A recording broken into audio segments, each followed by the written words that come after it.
嗨，大家好，我是大头，欢迎来到我的频道。今天我们来做抹茶千层蛋糕。千层蛋糕其实就是很多层的可丽饼与奶油夹馅重叠制作而成，口味呢也是多种多样。好吃的千层一定是饼皮薄厚适中，夹馅的甜度与用量达到平衡的。今天的视频中，我会详细介绍千层蛋糕制作的各个要点，让你在家也能做出媲美知名千层蛋糕店 Lady M 的味道。不过，就算看了教程，千层蛋糕的制作也确实是个熟能生巧的过程，需要多多练习才能比较好的掌握方法。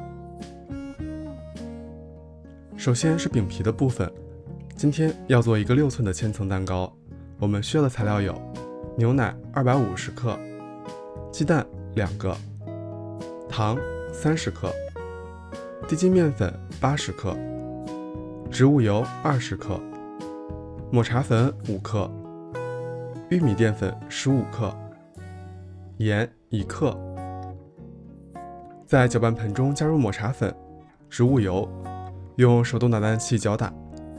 抹茶粉直接与水混合的话，会很容易结块，先与油脂混合能极大减少结块的产生。这里抹茶粉不需要太多，主要作用是上色，抹茶的味道其实还是要靠夹馅与表面的抹茶粉装饰。搅拌均匀后，加入2颗鸡蛋、糖和盐，用打蛋器搅拌均匀。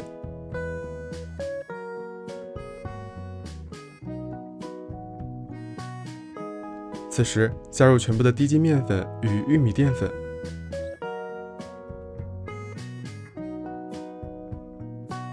搅拌形成均匀细腻但是比较粘稠的面糊。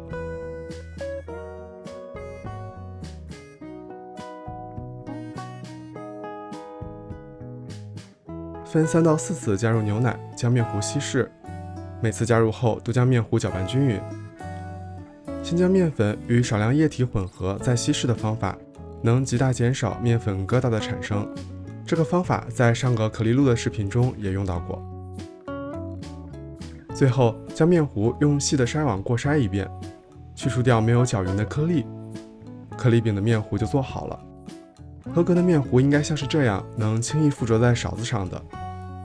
千层蛋糕的面糊做起来真的是简单快手，但接下来的烙饼阶段才是体力与耐心的考验。我们需要一个不粘锅，锅底直径的大小比你想要做的千层蛋糕的大小略大1圈就好。我这里是一个7寸左右的不粘锅，这个锅的锅底离边缘有些远，所以等下面糊浪费的会多一些。你可以选择浅一点的不粘锅，会更方便一点。底部有点花纹，这样也不碍事，毕竟千层蛋糕堆叠起来，表面再装饰一下就看不出来了。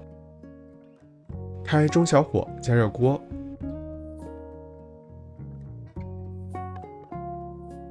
锅的温度大约在120到130摄氏度左右比较合适。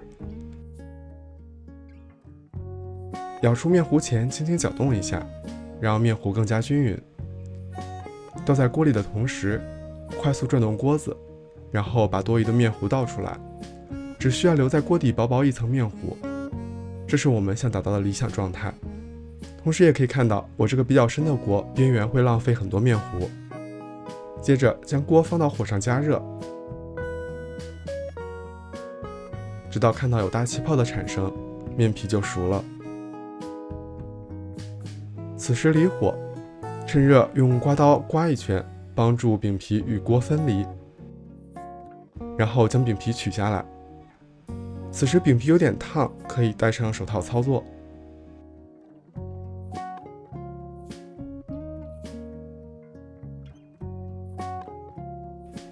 理想的饼皮应该是轻薄透光，可以透过饼皮看到自己的手的状态。取下饼皮后，锅的温度会降低，放到火上加热到合适的温度后，重复刚才的操作，就能做出许多饼皮了。锅的温度过高的话，面糊倒进去的时候凝固太快，饼皮就会偏厚；锅的温度过低的话，面糊倒进去后凝固不足，饼皮就会特别薄，容易破损。这个温度要多做才能比较好的掌握。没有温度计的话，可以在心中默数一下每次加热的时间，根据厚度做调整，就能保证饼皮的厚度比较一致。我给出的配方一共可以做出大约16到18张7寸的饼皮。做完后用保鲜膜封住，放入冰箱冷藏2小时。接着我们来做夹馅的部分，需要的材料有淡奶油700克、细砂糖100克、抹茶粉20克。在大的搅拌盆中加入全部的抹茶粉，倒入大约100克的淡奶油，用橡皮刮刀将淡奶油与抹茶粉混合均匀，形成抹茶酱。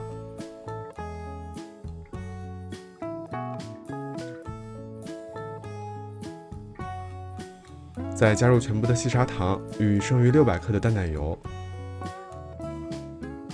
用打蛋器高速打发到没有流动性的状态就好了。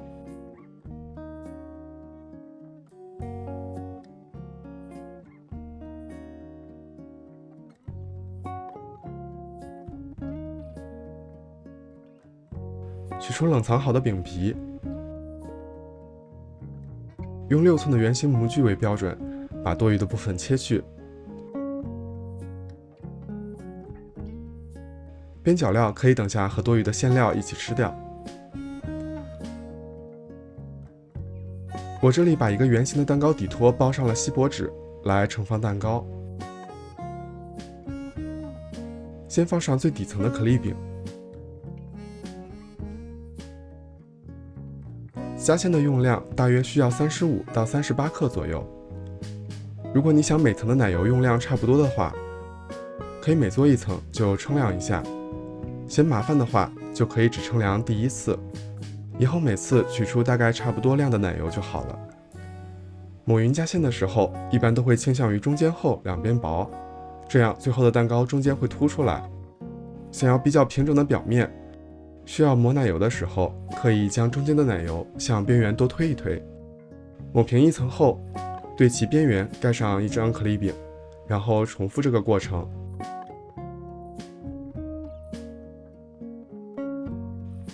每叠几层，就用抹刀将边缘修整一下，这样比较容易看清楚下层的可丽饼的位置，防止越往上越歪。大约用掉14、15张左右的可丽饼，我们的蛋糕就差不多够高了。你也可以多放几层，或者调整每层奶油的用量和饼皮层数，达到你心目中完美的配比。我个人是觉得太多层的话，吃起来会比较腻。做好的蛋糕放入冰箱冷藏定型4小时，也可以隔夜。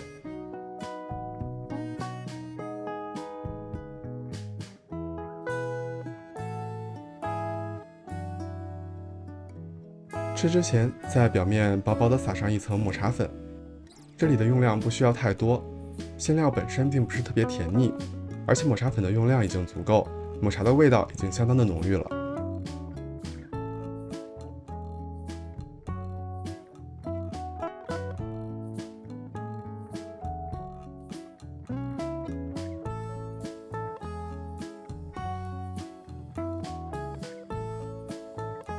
柔软轻薄的饼皮，浓郁的抹茶和丝滑甜美的奶油在口中完美交融，这真的是一道难以抗拒的美味甜点。视频中提到的食材用量、制作步骤以及注意事项，我都会放在视频下方的说明栏和我的个人博客 PhD Cafe 中，方便大家查阅。那今天的视频就是这样了，喜欢我视频的话，不要忘记点赞、收藏并订阅我的频道。我是大头，我们下期再见。